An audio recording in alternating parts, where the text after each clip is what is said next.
कृष्ण जय जय श्री राधे राधे। कथा दोबारा से बोलनी पड़ेगी, थोड़ी त्रुटि हो गई। राज ऋषि नहुस जी भगवान की माया को जीत लेने वाले भक्त। महाराज नहुस महान तेजस्वी, यशस्वी, धर्मनिष्ठ और ज्ञानी थे। देवराज इंद्र जब बत्रासुर का वध करने की से ब्रह्म हत्या द्वारा पीड़ित होकर के जल में छिपे रहे तो चारों ओर अराजकता छा गई। तब देवताओं ने राजा नहुस को इंद्र पद पर प्रतिष्ठित किया।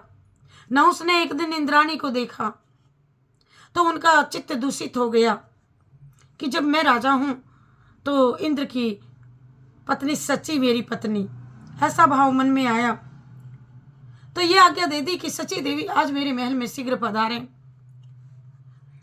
इंद्राणी भयभीत तथा चिंतातुर हो गई। वे अपने स्वामी तथा इंद्र का पता लगा करके उनके पास गई। कुछ कथा कहती है कि गुरु ब्रह्मा जी के पास गई, कुछ इसमें लिखा है कि वे अपने इंद्रपति के पास में पता लगा करके पहुंच गई। पतिव्रता और सब वृत्तांत कह सुनाया। नहुस ऐसा कह रहे हैं तथा पातिव्रत की रक्षा चाहिए पति से। इंद्र ने ये उपाय बताया कि तुम एकांत में नहुस से मिलकर के कहो कि तुम मुझसे मिलने के लिए ऋषिश्वरों की दिव्य सवारी पर चढ़ करके आइए। तो वह मान गया और उन ऋषिश्वर महर्षियों की पालकी उठवा करके इंद्राणी के पास चलता बना। नहुस बोला, फटाफट चलो, जल्दी जल्दी चलो, सर्प सर्प सर्प सर्प, तुम चलते क्यों नहीं? वे तो ऋषि मुनि थे, बता उन्हें कहाँ पालकी उठाने की आदत। उन पर क्रोध करने लगा, चलो चलो जल्दी जल्दी चलो, इस प्रकार कहकर ऋषियों को शासित कर रहा था। परंतु पालकी ढोने के अनभ्यस्त ऋषिगण धीरे धीरे ही चल रहे थे।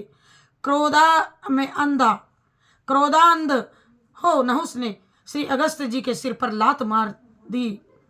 अगस्त जी के सिर पर लात चलाई। अगस्त जी ने श्राप दे दिया कि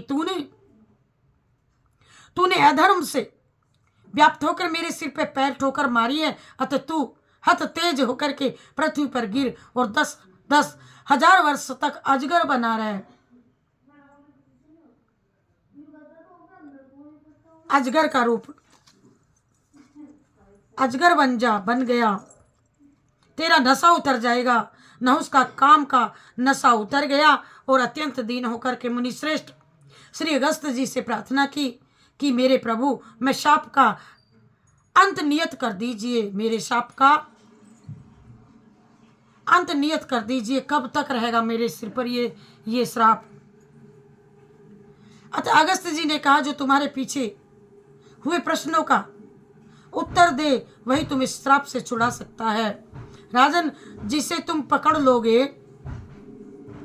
वह बलवान से भी बलवान क्यों ना हो, उसका भी धैर्य छूट जाएगा। तत्पश्चात राजा नहुस अजगर होकर के पृथ्वी पर गिर पड़े। जब पांडव जुए में हार करके वनवास कर रहे थे तब उस समय द्वैत वन में एक दिन भीमसेन नहुस अजगर की पकड़ में आ गए। लाख प्रयत्न करने पर भी महाबली भीम अपने को छुड़ाने में जब असमर्थ रहे, भीम अपने को छुड़ाने में जब समर्थ न हो सके तब उनको खोजते खोजते धर्मराज युधिष्ठिर जी वहां पहुंचे। श्री धर्मराज ने अजगर से भीम को छोड़ देने के लिए बहुत बहुत प्रार्थना की।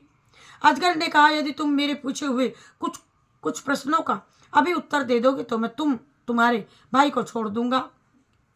श्री युधिष्ठिर जी की अनुमति पाकर के अजगर ने पूछा, राजन बताओ कि ब्राह्मण कौन है, जानने योग्य तत्व क्या है? युधिष्ठिर जी ने कहा, नागराज, जिसमें सत्य, दान, क्षमा, सुशीलता, कोरिया भाव, तपस्या और दया ये सद्गुण दिखाई देते हो वही ब्राह्मण कहा गया है। तथा जानने योग्य तत्व जो पर ब्रह्म ही कहा गया है। अजगर ने कहा, युधिष्ठिर, तुम जानने योग्य सभी बातें बताते हो। तुम्हारे शुभ आगमन से मेरे लिए ये महान पुण्य काल उपस्थिति हो गई है। अब इस घोर तपोमयी योनि से मेरा उद्धार हो गया है। ये कहते हुए राजा नहुस ने अजगर का शरीर त्याग दिया और वे दिव्य शरीर धारण करके स्वर्गलोक को चले गए। देखिए, कहाँ तो राजगद्दी और कहाँ स्वर्गलोक मिल गया राजा नहुस जी को। सभी भागवत में और तरह तरह से सभी सुनाते जय श्री कृष्णा, जय जय श्री राधे राधे, जय श्री कृष्णा, जय जय श्री राधे राधे। राजा नहुस की कथा सुनाई आपको, और आप आगे कथा आ रही है राज ऋषि ययाति की, उसके पश्चात महाराज दिलीप की, उसके पश्चात श्री पुरु जी की, फिर यदु जी की, और फिर गोई निषाद जी की कथा। बहुत सुंदर सुंदर कथाओं से उठने को मन नहीं करता। जय श्री कृष्णा, जय जय श्री राधे।